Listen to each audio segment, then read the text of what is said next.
तो हम आपको बताएं, गीता जी कंठस्थ कर लेना और गीता जी का प्रचार करना ये दो बातें अलग हैं। और गीता जी को पीना, आचरण में उतारना, ऐसे चलना, ये बात अलग है। देहाध्यास का नाश गीता जी के पीने से होगा। गीता अमृत का पान करोगे तो पान करना बड़ा कठिन है। दूसरे को उपदेश दे देना सरल है, कंठस्थ करके सुना देना सरल है, लेकिन आचरण में उतारना बहुत कठिन है। अगर हम एक श्लोक उतार लें तो भगवत प्राप्ति हो जाए। अब इतना समय हो गया 40 वर्ष, और आपका खुद का अनुभव कह रहा है कि देहाभिमान गलित नहीं हुआ। पूज्य पाद उड़िया बाबा जी ने कहा, इसका देहाभिमान गलित नहीं हुआ, उसे अध्यात्म में अभी वो बात नहीं मिली जिसके मिलने के बाद कुछ मिलना बाकी नहीं रहता। तो देह ने हमें थोड़ी पकड़ रखा है, हमने देह को पकड़ रखा है। ऐसे ही हम फंसे कि अगर देह भाव छूट गया तो सुख कहां, क्योंकि सुख तो इसी देह से मिलता है। और जबकि सुख भगवान के चिंतन से मिलता है, न कि शरीर चिंतन से। सुख मिलता है जो हमारी शरीर की स्मृति भूल जाए भगवान की स्मृति में। जैसे आप दिन भर कुछ भी खाते पीते क्रिया करते रहो, लेकिन आपको जो सुखानुभूति नींद में मिलेगी किसी में नहीं मिलेगी। अगर नींद ना आवे तो सब कुछ खान पान होते हुए आप विक्षिप्त हो जाओगे। तो नींद का सुख सर्वोपरि वहां हुआ कि नहीं? तो नींद में सुख क्या है? संसार को भूल जाना। 5 घंटे 6 घंटे संसार को भूल गए तो आप एकदम फ्रेश हो गए, आपकी इंद्रियां बलवान हो गई, आपको चैतन्यता मिली। अगर जागृत अवस्था में 1 घंटा के लिए भगवान को भूल जाओ और माया में रत हो जाओ, कितना क्लेश अशांति है। अगर 1 घंटा के लिए माया को भूल जाओ, भगवान में रत हो जाओ, समाधि में स्थित हो गए। यही 2 क्षेत्र हैं। हर समय हमारा चिंतन माया घसीटती है, इस चिंतन को मोड़कर भगवान में हम इसे स्थित कर दे तो हम भक्त माया में स्थित है। तो संसारी बस इतना अंतर है। सब शास्त्रों का सार ये है कि भगवान का सतत स्मरण, माया का विस्मरण। पर देख लो स्मरण क्या होता है? व्यक्ति, वस्तु, स्थान, राग, सामग्री, भोग, यही हमें से।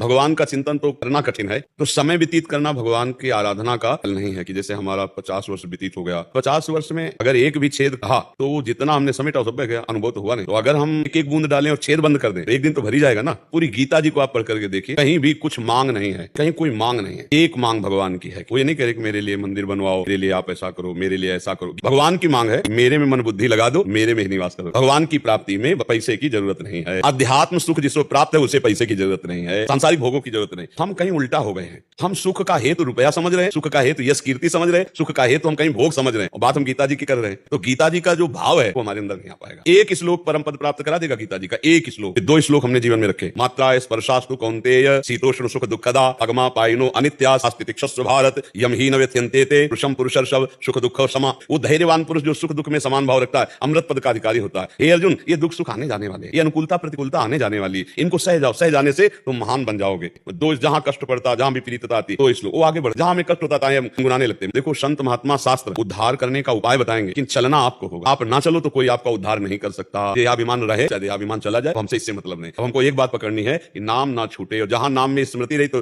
देह भाव के लिए आप खत्म हो जाएगा। एक का चिंतन होना ही देह भाव को पुष्ट करना है, भगवत चिंतन होना ही देह भाव को नष्ट करना है। तो अब आप चिंतन पर ध्यान दीजिए।